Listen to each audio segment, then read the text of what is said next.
ನಮಸ್ಕಾರ, ಶುಭೋದಯ. ಸಂಕಲ್ಪ ಸಿದ್ಧಿ ವಿಶೇಷ ಕಾರ್ಯಕ್ರಮಕ್ಕೆ ತಮ್ಮೆಲ್ಲರಿಗೂ ಆತ್ಮೀಯ ಸ್ವಾಗತ ಹೇಳ್ತಾ ಇರೋದು ನಾನು ಉಷಾ. ನಮ್ಮ ಚಾನೆಲ್ನ ಇದೇ ಮೊದಲನೇ ಬಾರಿ ನೋಡ್ತಾ ಇರೋದು ಅಂತಂದರೆ ಈಗಲೇ ಸಬ್ಸ್ಕ್ರೈಬ್ ಮಾಡಿ, ನಮ್ಮ ವೀಡಿಯೋಸ್ನ ಲೈಕ್ ಮಾಡಿ. ಇನ್ನು ಕಾರ್ಯಕ್ರಮದಲ್ಲಿ ನಮ್ಮ ಜೊತೆಲಿದ್ದಾರೆ ಸ್ಪಿರಿಚುವಲ್ ಗುರು ಡಾಕ್ಟರ್ ವಿಷ್ಣುದತ್ತ ಗುರುಜಿಯವರು. ಬನ್ನಿ ಗುರುಗಳನ್ನ ಕಾರ್ಯಕ್ರಮಕ್ಕೆ ಬರಮಾಡ್ಕೊಳ್ಳೋಣ. ನಮಸ್ತೆ ಗುರುಗಳೇ, ಕಾರ್ಯಕ್ರಮಕ್ಕೆ ಭಕ್ತಿಯ ಸ್ವಾಗತ. ಗುರುಗಳು, ಇವತ್ತಿನ ಪ್ರಶ್ನೆ ಸ್ವಲ್ಪ ವಿಭಿನ್ನವಾಗಿದೆ ಅಂತ ಹೇಳ್ಬೋದು. ಇದೆಲ್ಲೋ ಒಂದು ಕಡೆ ನಾನು ಕೇಳ್ಪಟ್ಟಿರುವಂಥ ಪ್ರಶ್ನೆ. ಈ ರಾತ್ರಿ ಹೊತ್ತು 3 ಜನ ಮಲಗಬಾರ್ದು ಅಂತ ಹೇಳ್ತಾರೆ. ಆ 3 ಜನ ಯಾರು ಅನ್ನೋಂಥದ್ದನ್ನ ದಯವಿಟ್ಟು ತಿಳಿಸ್ಕೊಡಿ ಗುರುಗಳು. ನಿಮಗೆ ಯಾರಮ್ಮ ಇದು ಕೇಳಿದ್ದು? 3 ಜನ, ಈ 3 ಜನ ಯಾರು ಅನ್ನೋದು ಗೊತ್ತಾಗಬೇಕು ಗುರುಗಳೇ. ಯಾರು ನಿಮಗೆ ಗೊತ್ತು ಅಂತ ಇದು 3 ಜನ ಯಾರು ಅಥವಾ ಯಾರಾದರೂ ಕೇಳಿದ್ದ ನಿಮಗೆ? ಯಾರಾದರೂ ಹೇಳಿದ್ದ? ಅಂದರೆ ನಾವು ಹಲವಾರು ಮಾಧ್ಯಮಗಳಲ್ಲಿ ನಾನು ಕೂಡ ಕೆಲಸ ಮಾಡೋದ್ರಿಂದ ಈ ರೀತಿ ಪ್ರಶ್ನೆಗಳು ಬರುತ್ತೆ. ಸೊ ನನಗೆ ಗೂಗಲ್ ಅಂತಂದರೆ ನೀವೇನೆ. ಸೊ ನಿಮ್ಮನ್ನು ಕೇಳಿದ್ರೆ ಟಕ್ ಅಂತ ಉತ್ತರ ಸಿಗುತ್ತೆ ಅಂತ ಗೊತ್ತು, ಅದಕ್ಕೆ ತಮ್ಮನ್ನು ಕೇಳ್ತಾ ಇದ್ದೀನಿ. 3 ಜನ ಮಲಗೋದಿಲ್ಲ ಅಂತನಾ? ಆ 3 ಜನ ಯಾರು ಇದನ್ನು ತಿಳ್ಕೊಳ್ಬೇಕು ಅಂತನಾ ಅಥವಾ ಹೇಗೆ? ಖಂಡಿತ ತಿಳ್ಕೊಂಡು ಅವರಿಗೂ ಕೂಡ ಉತ್ತರ ತಿಳಿಸ್ಬೇಕಾಗತ್ತೆ ಗುರುಗಳೇ. ಓಂ ವಿಶ್ವಸ್ಮೈ ನಮಃ. ಪ್ರೀತಿಯ ಬಂಧುಗಳೇ, 3 ಜನ ಮಲಗೋದಿಲ್ಲ. ಯಾರವರು? ಬಹುಶಃ ನನಗೂ ಗೊತ್ತಿಲ್ಲ. ನಾನು ಟಾರ್ಚಾಗಿ ಹುಡುಕ್ತೀನಿ, ನೋಡೋಣ. ಅಂದರೆ ಇಲ್ಲಿ ಪ್ರಮುಖವಾಗಿ ಶಾಸ್ತ್ರ ಪ್ರಮಾಣ ಮಾತಾಡೋಣ. ಶಾಸ್ತ್ರವೇ ನಮಗೆ ಪ್ರಮಾಣವಾದ್ದರಿಂದ ಅದನ್ನು ಬಿಟ್ಟು ನಾವು ಏನೂ ಮಾತಾಡೋ ಸಮಂಜಸವಲ್ಲ. ಅದಕ್ಕಾಗಿ ನಮ್ಮ ಬದುಕಲ್ಲಿ ಒಂದು ಭವ್ಯ ಬದುಕನ್ನು ಕಟ್ಕೊಳ್ಬೇಕಾದ್ರೆ ಮಹತ್ತರವಾಗಿರ್ತಕ್ಕಂಥ ಬದಲಾವಣೆ ಆಗಬೇಕಾಗತ್ತೆ.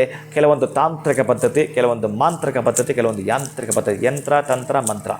ಇದರಲ್ಲಿ ಇದು ವೇದವೇ ಹೇಳಿರ್ತಕ್ಕಂಥದ್ದಾದ್ದರಿಂದ ವೇದದಲ್ಲಿ ಏನಿರ್ತಕ್ಕಂತಹದ್ದು ಅಂಥದ್ದಕ್ಕೆ ಸಂಬಂಧಪಟ್ಟಾಗಿ ಇನ್ನು ಭಗವದ್ಗೀತೆಗಳು ಅಂದರೆ ವಿಶೇಷವಾಗಿ ಈ ಕೃಷ್ಣ ಅರ್ಜುನನಿಗೆ ಉಪದೇಶ ಮಾಡಿರ್ತಕ್ಕಂತಹ 700 ಶ್ಲೋಕಗಳು ಅಂತ ಏನಿದ್ದಾವೋ ಆ 700 ಶ್ಲೋಕಗಳು ನಾವು ಯಾರಿಂದ ತಿಳ್ಕೊಂಡಿದ್ದೀವಿ? ಅರ್ಜುನಿಂದ ತಿಳ್ಕೊಂಡಿದ್ದೀವಿ. ಅಂತಹ ಅರ್ಜುನನ ತಿಳಿದುಕೊಂಡ ಮೇಲೆ ನಮ್ಮ ಜೀವನದಲ್ಲಿ ಬದಲಾವಣೆ ಮಾಡಿಕೊಳ್ಳಲಿಕ್ಕೆ ಇರ್ತಕ್ಕಂತಹದ್ದು ಆದರೆ ಎಲ್ಲವನ್ನು ಕೂಡ ತೆಗೆದು ನೋಡಿ. ನಿಮಗೆ ಭಕ್ತಿ ಯೋಗ, ಅದು ಏನೇನು ಯೋಗಗಳಂತ ಬರುತ್ತೆ ಎಲ್ಲವೂ ಕೂಡ ಯೋಗಗಳೇ ಇದೆ. ಇನ್ನು ನೀವು ಆ ಯೋಗಗಳನ್ನೇ ಜ್ಯೋತಿಷ್ಯಕ್ಕೆ, ಲಕ್ಷ್ಮೀನಾರಾಯಣ ಯೋಗ, ಗಜಕೇಸರಿ ಯೋಗ, ಬುಧಾಯಿತ ಯೋಗ, ಮಾಲವ್ಯ ಯೋಗ ಏನೆಲ್ಲ ಕೇಳ್ತಾರೆ ಎಲ್ಲವೂ ಕೂಡ ಯೋಗಗಳು. ಮತ್ತು ಆ ಕೃಷ್ಣ ಬೋಧಿಸಿರ್ತಕ್ಕಂಥ ಯೋಗಗಳು ಎಷ್ಟು ಚೆನ್ನಾಗಿ ಲಿಂಕ್ ಇದೆ. ಹಾಗೆಯೇ ಭಾಗವತ ಅಂದರೆ ಇಲ್ಲಿ ಭಗವದ್ಗೀತೆ ಮತ್ತು ಭಾಗವತ. ಆ ಭಾಗವತ ಅನ್ನೋದು ಯಾರಿಂದ? ನಮಗೆ ವ್ಯಾಸರಿಂದ ರಚಿಸಲ್ಪಟ್ಟದ್ದು. ಅಂತಹ ವ್ಯಾಸರಿಂದ ರಚಿಸಲ್ಪಟ್ಟಿರ್ತಕ್ಕಂಥ ಅದರಲ್ಲಿ 18,000 ಶ್ಲೋಕಗಳಿದ್ದಾವೆ. ಇದರಲ್ಲಿ 700 ಶ್ಲೋಕಗಳಾದರೆ ಅದರಲ್ಲಿ 18,000 ಶ್ಲೋಕಗಳಿದ್ದಾವೆ. ನಾನು ಭಾಗವತವನ್ನು ಬಹಳ ಖುಷಿಯಿಂದ ಸಂತೋಷವಾಗಿ ಈ ಹಾಲು ಕುಡ್ದಂಗೆ ಕುಡಿಲಿಕ್ಕೆ ಇಷ್ಟ ನನಗೆ. ಅಂದರೆ ಅಷ್ಟು ಪದೇ ಪದೇ ನಾನು ಓದಲಿಕ್ಕೆ ಇಷ್ಟ. ಆ 3 ಜನ ಅಂತಂದರೆ ಎಲ್ಲೋ ಒಂದು ಕಡೆ ಲೌಕಿಕವಾಗಿ ಮಾತಾಡ್ತಕ್ಕಂಥದ್ದನ್ನು ಬಿಟ್ಟು ನಾವು ಆಧ್ಯಾತ್ಮಿಕವಾಗಿ ಮಾತಾಡುತ್ತಾ ತಿಳಿದುಕೊಳ್ತೀವಿ ಅಂತಂದರೆ ರಾತ್ರಿ ಸಂದರ್ಭದಲ್ಲಿ 3 ಜನ ಎದ್ದಿರುತ್ತಾರಂತೆ. ಇದು ತಾಯಿ ನಿನ್ನ ಪ್ರಶ್ನೆ. ಆ 3 ಜನ ಯಾರು ಅಂತ ಹೊರಟ್ರೆ ಒಬ್ಬ ಯೋಗಿ, ರೋಗಿ, ಭೋಗಿ. ಮೊದಲನೇವ ಯೋಗಿ, ಎರಡನೇವ ರೋಗಿ, ಮೂರನೇವ ಭೋಗಿ. ಈ 3 ಜನ ಎದ್ದಿರುತ್ತಾರೆ. ಆದರೆ ಯಾರ್ಯಾರು ಯಾವುದಕ್ಕೆ ಎದ್ದಿರುತ್ತಾರೆ, ಏನನ್ನ ಮನಸ್ಸಲ್ಲಿ ಇಟ್ಕೊಂಡು ಇವರು ಎದ್ದಿರುತ್ತಾರೆ, ಅದಕ್ಕೆ ನಾನು ಒಂದೊಂದು ಬಾರಿ ನಿಮಗೆ ಹೇಳ್ತಿರ್ತೀನಿ. ಇಡೀ ನಭೋಮಂಡಲ ಪೂರ್ಣವಾಗಿ ಮಲಗಿದ್ದಾಗ ಅಂದರೆ ಎಲ್ಲರೂ ಮಲಗಿದ್ದಾಗ ಜ್ಞಾನಿಗಳು ಎದ್ದಿರ್ತಾರಂತೆ. ಹಾಗೆಯೇ ಜ್ಞಾನಿಗಳು ಮಲಗಿದ್ದಾಗ ಅಜ್ಞಾನಿಗಳು ಎದ್ದಿರ್ತಾರಂತೆ. ಇದು ಬಹುಶಃ ಯಾರ್ಯಾರಿಗೆ ಎಷ್ಟರ ಮಟ್ಟಿಗೆ ಅದು ಅದರ ಒಂದು ಕುರುಹುಗಳನ್ನ ತೆಗೆದುಕೊಳ್ತಿರೋ, ಅದರ ಲೇಪನ ಆಗುತ್ತೋ ಬಹುಶಃ ಅದು ನಿಮಗೆ ಬಿಟ್ಟಿದ್ದು. ನಾನೆಲ್ಲಿ ವಿಷಯಕ್ಕೆ ಬರೋದೇ ಆದರೆ ಈ ಯೋಗಿ ಅನ್ನೋವನು ಭಗವಂತನ ಧ್ಯಾನದಲ್ಲೇ ಮಗ್ನನಾಗೋ ಮುಖಾಂತರ ಅವನ ಕೀರ್ತನೆ, ಅವನ ಸ್ತೋತ್ರವನ್ನು ಪಾರಾಯಣ ಮಾಡೋ ಮುಖಾಂತರ ಅವನ ಮುಕ್ತಿಯನ್ನು ಹೊಂದಲಿಕ್ಕೆ ಈ ಜನ್ಮದ ನನಗೆ ಕೊಟ್ಟಿರ್ತಕ್ಕಂಥ ಈ ದೇಹವನ್ನು ನನಗೆ ತುಂಬ ಥ್ಯಾಂಕ್ಸ್. ಅಂದರೆ ಇದೊಂದು ಆತ್ಮ ಸೇರಿಕೊಂಡಿದೆ ನನ್ನ ಒಳಗಡೆ. ಮತ್ತು ಇದೊಂದು ರೀತಿಯ ಶರ್ಟ್ ಬಿಚ್ಚಿ ಹೋದಂಗೆ ಮತ್ತೆ ಹೊರಟೋಗುತ್ತೆ. ಈ ದೇಹ ಹೊರಟ ಮೇಲೆ ನನ್ನ ಒಳಗಿರ್ತಕ್ಕಂತಹದ್ದು ಏನಿದೆಯೋ ಆ ಪ್ರಾಣ ಪ್ರಯಾಣ ಮಾಡಿಬಿಡುತ್ತೆ ಧ್ವನ್ಯಾವಲೋಕ ಸೃಷ್ಟಿ ಲೋಕಕ್ಕೆ. ಅಷ್ಟರ ಒಳಗಡೆ ನಾನು ಸ್ಮರಣೆ ಮಾಡೋದು ಬಿಟ್ಟು ಬೇರೆ ಎಂತ ಮಾಡೋದಿಲ್ಲ.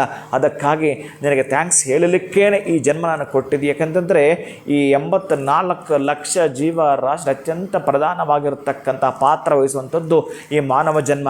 ಅದಕ್ಕಾಗಿ ಆ ಯೋಗಿ ಅನ್ನೋವನು ರಾತ್ರಿ ಸಂದರ್ಭದಲ್ಲಿ ಎದ್ದು ಭಗವನ್ ನಾಮ ಸ್ಮರಣೆಯನ್ನು ಮಾಡುತ್ತಿರುತ್ತಾನಂತೆ. ಅದಕ್ಕಾಗಿ ಆ ಯೋಗಿ ಎದ್ದಿರುತ್ತಾನಂತೆ. ಇನ್ನು ರೋಗಿ ನಿಮಗೆ ಗೊತ್ತಿರೋಂಥದ್ದೇ. ಪಾಪ ಅವನಿಗೆ ರಾತ್ರಿ 3 ಟ್ಯಾಬ್ಲೆಟು, ಮಧ್ಯಾಹ್ನ 4 ಟ್ಯಾಬ್ಲೆಟು, ಬೆಳಗ್ಗೆ 2 ಟ್ಯಾಬ್ಲೆಟ್ ಟ್ಯಾಬ್ಲೆಟ್ ಹಿಂಗೆಲ್ಲ ತೊಗೊಂಡಿರ್ತಾನೆ. ಅವನಿಗೆ ಬಿ ಪಿ ಇರುತ್ತೆ, ಶುಗರ್ ಇರುತ್ತೆ, ಥೈರಾಯ್ಡ್ ಇರುತ್ತೆ, ಎಕ್ಸೆಟ್ರಾ ಏನೇನೇನೇನೋ ಇರ್ತವೆ. ಅದಕ್ಕಾಗಿ ಅವನಿಗೆ ಎಷ್ಟು ಟ್ಯಾಬ್ಲೆಟ್ ತೊಗೊಂಡ್ರೂ ನಿದ್ದೆನೇ ಬರೋದಿಲ್ಲ. ರೋಗ ರುಜಿನಗಳಿಂದ ಅವನು ಹೇಗೆ ಅಂತಂದರೆ ಅವನು ಮುಕ್ತಿ ಹೊಂದಲಿಕ್ಕೆ ಅವನ ಸಾವನ್ನು ಆಹ್ವಾನ ಮಾಡ್ತಾ ಇರ್ತಾನೆ. ಬಹುಶಃ ಅದಕ್ಕಾಗಿ ಅವನು ರಾತ್ರಿಯೆಲ್ಲ ಇದ್ದಿರ್ತಾನೆ, ಚೀರಾಡ್ತಾನೆ, ಕಿರುಚಾಡ್ತಾನೆ, ಪರಚಾಡ್ತಾನೆ, ನೋವಿಂದ ಮತ್ತು ಎದ್ದೇಳ್ತಿರ್ತಾನೆ, ಮಲಗುತ್ತಾನೆ, ನಿದ್ದೆ ಬರಲ್ಲ. ಅದು ನೋವು, ಇದು ನೋವು. ಇದಕ್ಕಾಗಿ ರೋಗಿ ಎದ್ದಿರುತ್ತಾನೆ. ಕರ್ಮ ಸುಮರ್ಮ ಪ್ರಕಾಶಿನಿ ಕಾಮಾಸಕ್ತಿಹರ ತತ್ವಜ್ಞಾನ ವಿಕಾಸಿನಿ ವಿದ್ಯಾ ಬ್ರಹ್ಮಪರ. ಅದಕ್ಕೆ ಕರ್ಮಗಳಂತ ಏನಿದಾವೋ ಅಂತಹದ್ರಲ್ಲಿ ಪ್ರಾರಬ್ಧ ಕರ್ಮ ಅಂತ ಏನಿದೆಯೋ ಅದರಲ್ಲಿ ನಾವು ಅನುಭವಿಸಲೇಬೇಕಾಗಿರತಕ್ಕಂತಹದ್ದು. ಅದಕ್ಕಾಗಿ ಈ ರೋಗಿ ಎದ್ದಿರ್ತಾನೆ. ಇನ್ನು ಭೋಗಿ ಅಂತಿದ್ದಾನಲ್ಲ, ಆ ಭೋಗಿಗೆ ಎಲ್ಲವೂ ಇದೆ. ಅವನಿಗೆ ಏನೇನಿದೆ ಅಂತಂದರೆ ಆಸ್ತಿ ಇದೆ, ಹಣ ಇದೆ, ಹೆಂಡತಿ ಇದೆ, ಮಕ್ಕಳಿದ್ದಾವೆ, ದಿನಕ್ಕೊಂದು ಸುತ್ತಾಡಲಿಕ್ಕೆ ಕಾರಿದೆ, ಬೇಕಾದಷ್ಟು ಖರ್ಚು ಮಾಡಲಿಕ್ಕೆ ಹಣ ಇದೆ, ಐಷಾರಾಮದ ಬದುಕನ್ನು ಕಟ್ಕೊಂಡಿದ್ದಾನೆ. ಅವನು ಭೋಗ ಲಾಲಸೆಗಾಗಿ ಭೋಗಾಸಕ್ತನಾಗಿರುತ್ತಾನೆ, ಭೋಗದ ವಿಷಯಾಸಕ್ತಿಯಲ್ಲಿ ಅವನಿರುತ್ತಾನೆ. ಅವನು ರಾತ್ರಿಯೆಲ್ಲ ಭೋಗ ವಿಲಾಸನಾಗಿರ್ತಾನೆ. ಅದಕ್ಕಾಗಿ ಅವನು ಭೋಗಿ ಇದ್ದಿರುತ್ತಾನಂತೆ. ಅವನು ಭೋಗಿ ಹೇಗೆ ಅಂತಂದ್ರೆ ಅವನು ಇರ್ತಕ್ಕಂತಹದ್ದು ಏನಿದೆಯೋ ಸುಖ ಸೌಖ್ಯವನ್ನು ಕಾಲಹರಣ ಮಾಡಿ ಇರ್ತಕ್ಕಂಥ ಪುಣ್ಯವನ್ನು ಸಂಚಯನ ಮಾಡ್ತಾ ಇದ್ದಾನೆ, ಅದನ್ನು ಖರ್ಚು ಮಾಡ್ತಾ ಇದ್ದಾನೆ, ಪಾಪಕ್ಕೆ ಅವನು ಹತ್ತಿರವಾಗ್ತಾ ಇದ್ದಾನೆ. ಅದೇ ರೋಗಿ ಅವನಿರ್ತಕ್ಕಂತಹ ಪಾಪವನ್ನು ಕರ್ಮವನ್ನು ಕಳ್ಕೊಳ್ತಾ ಪುಣ್ಯವನ್ನು ಸಂಪಾದನೆ ಹತ್ತಿರ ಆಗ್ತಾ ಇದ್ದಾನೆ. ಅದೇ ಭೋಗಿ ಅವನಿರ್ತಕ್ಕಂಥ ಪುಣ್ಯವನ್ನು ಖರ್ಚು ಮಾಡ್ತಾ ಪಾಪಕ್ಕೆ ದಾರಿ ಮಾಡ್ಕೊಳ್ತಾ ಇದ್ದಾನೆ.